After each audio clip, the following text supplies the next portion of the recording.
প্রতিষ্ঠিত না করেন তাহলে এমন আন্দোলন করা হবে, অধিকার আদায় করতে আপনাকে বাধ্য করা হবে।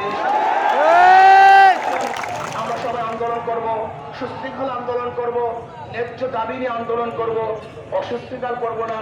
ইনশাআল্লাহ সর্বোচ্চ মহলে আপনাদের মেসেজ পাঠাবার ইনশাআল্লাহ আমি চেষ্টা করব।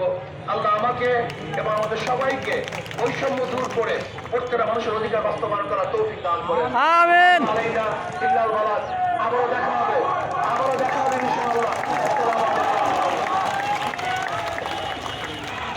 আমরা